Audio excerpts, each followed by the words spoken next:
মধ্যপ্রাচ্যে অবস্থানরত মার্কিন সেনাদের গতিবিধি ও অবস্থান সম্পর্কে তথ্য দিতে স্থানীয় জনগণের প্রতি আহ্বান জানিয়েছে ইরানের ইসলামিক বিপ্লবী গার্ড বাহিনীর আইআরজিসির গোয়েন্দা শাখা।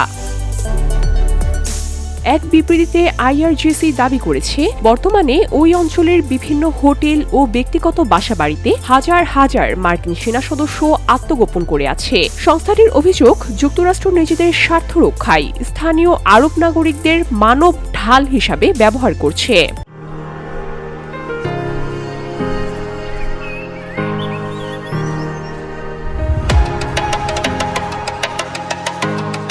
বিবৃতিতে বলা হয়েছে, আমেরিকানদের শনাক্ত করে তাদের লক্ষ্যবস্তুতে পরিণত করা এখন সময়ের দাবি হয়ে দাঁড়িয়েছে। তাই কোনো হোটেল বা ব্যক্তিগত বাসায় তাদের আশ্রয় না দেওয়ার জন্য সংশ্লিষ্টদের পরামর্শ দেওয়া হয়েছে। একই সঙ্গে সাধারণ মানুষকে মার্কিন সেনাদের অবস্থানের আশেপাশে থেকে দূরে থাকার জন্য সতর্ক থাকতে বলা হয়েছে।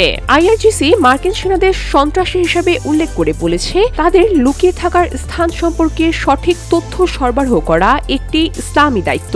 এসব তথ্য পাঠানোর জন্য একটি নির্দিষ্ট টেলিগ্রাম চ্যানেল ব্যবহার করার নির্দেশনাও দেওয়া হয়েছে। সাধারণ মানুষের দেওয়া তথ্যের ভিত্তিতে পরবর্তী সামরিক পদক্ষেপ নেওয়া হতে পারে বলেও বিবৃতিতে ইঙ্গিত দেওয়া হয়েছে। সম্প্রতি মধ্যপ্রাচ্য ও ইরানের মধ্যে তীব্র উত্তেজনার প্রেক্ষাপটে এই আহ্বান এসেছে। এর আগে গত ২৮ ফেব্রুয়ারি থেকে ইরানের ওপর সরাসরি হামলা শুরু করে যুক্তরাষ্ট্র ও ইসরায়েল। এর জবাবে ইরানও মধ্যপ্রাচ্যের বিভিন্ন দেশে অবস্থিত মার্কিন সামরিক ঘাঁটি ও স্থাপনাগুলোকে লক্ষ্য করে ধারাবাহিকভাবে ড্রোন ও ক্ষেপণাস্ত্র হামলা চালিয়ে যাচ্ছে। VOD Bangla news desk.